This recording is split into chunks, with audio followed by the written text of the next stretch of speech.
Hey there, and welcome to today's explainer lesson. Ever read an article or watched a clip on social media and suddenly realized, wait a minute, I'm totally being manipulated here? Yeah, it happens to the best of us. But today, we're putting a stop to that. We are going to train you to be a genuine truth detective. We're going to build your academic skills so you can read with absolute clarity and avoid being tricked by what you consume. By the time we finish this explainer, you'll be able to look at a piece of writing and instantly crack the code on exactly why it was written.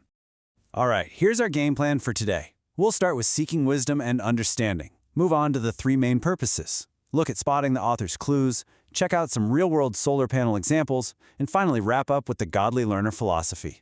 Let's get right into it. Section 1. Seeking wisdom and understanding. This is the absolute foundation of good reading. So why does this actually matter in the real world? Well, when you're reading, you absolutely must know why the author wrote the piece.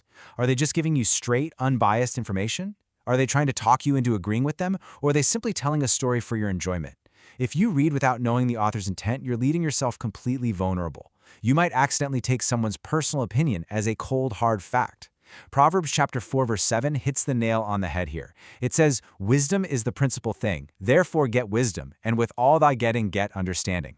Being a truth detective isn't just about acing a reading test, guys. It's about genuinely understanding the world around you so that you can walk in wisdom, making sure you don't just blindly follow someone else's agenda. Moving on to Section 2, the three main purposes.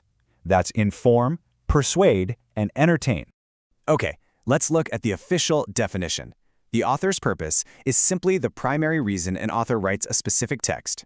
It basically determines whether they want to give you unbiased information, convince you of something, or tell an enjoyable story. Figuring this out is a total game changer because it helps you adjust how you read. Think about it. If you know you're reading a news report, your strategy should be to carefully double-check the accuracy of those facts. But if you know you're reading a persuasive essay, your brain should automatically switch gears. You need to focus on the logical structure of their argument and figure out how much weight you should actually give their claims. So here they are, clearly laid out. The core purposes of writing are to inform, persuade, entertain, and we'll toss explain in there too. These categories cover pretty much everything you're ever going to read.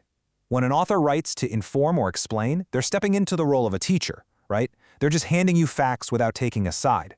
When they write to persuade, they're playing the role of a lawyer, trying their hardest to win you over to their way of thinking. And when they write to entertain, they're playing the storyteller, hoping to capture your imagination. As an 8th grader, your mission is to figure out which role that author is playing, ideally before you even finish the first paragraph. All right, Section 3, spotting the author's clues. It's time to crack the code of tone and language. So, how exactly do we spot the author's fingerprints?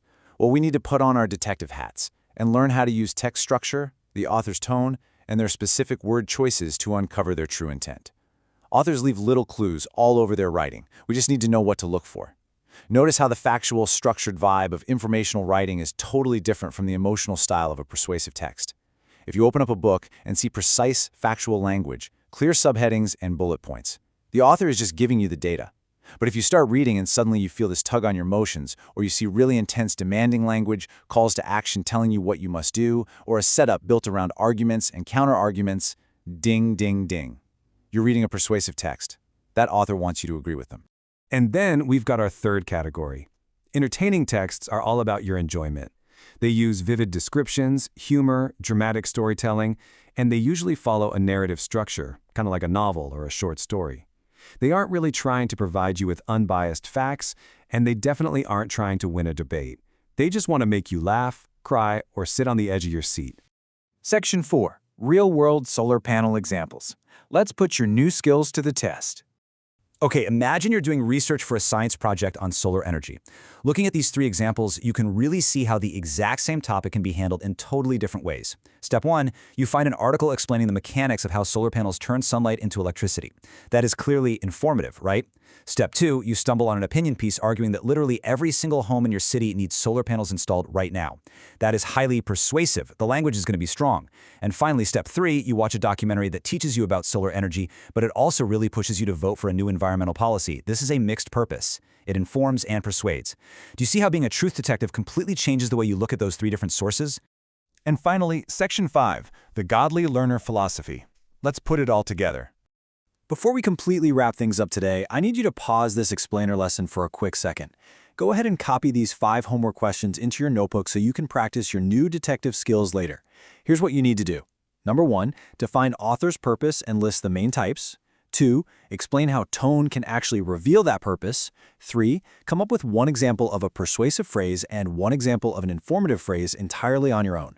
4, pick a paragraph from literally any of your school textbooks and identify its purpose. And 5, explain in your own words why some texts can actually have more than one purpose. Take your time with these, okay? They're designed to make you a much sharper thinker, and I just know you're going to absolutely crush it. Now, as you tackle that homework, I really want you to keep this crucial verse from Romans chapter 8, verses 6 through 7 in the back of your mind. It says, "For to be carnally minded is death, but to be spiritually minded is life and peace." Keeping our minds spiritually focused literally leads to life and peace. And honestly, this is exactly why we intertwine your academic learning with biblical morality right here at HeroesMart Academy. Learning to be a critical thinker who doesn't get totally tricked by a persuasive article, that's wonderful. But it absolutely must always be paired with a mind focused on the Spirit. This brings us right to the core of the HeroesMart Academy Godly Learner philosophy. We firmly believe that education without morality can actually hurt you. Think about it. If you become brilliant at analyzing texts, but you only use that skill to win arguments or tear other people down, that knowledge isn't truly helping you at all. True intelligence isn't just about being the smartest person in the room or spotting fake news online. Knowledge and intelligence should help you make wise, God-honoring choices rather than simply making you more capable. We absolutely want you to pursue academic excellence, for sure, but we want you to always keep your mind centered on God, on truth, on wisdom, and on making righteous choices in this world. So, I'm going to leave you with this final challenging question. How will you use your intelligence today to make a God-honoring choice? As you go about your day, as you scroll through social media, read articles online, or work on your homework, don't just be a passive consumer of information. Be a truth detective. Ask yourself what the author's purpose is, guard your mind against manipulation, and figure out how you can use your growing wisdom and understanding to honor God in literally everything you do. Have an absolutely wonderful rest of your day, students, and happy reading.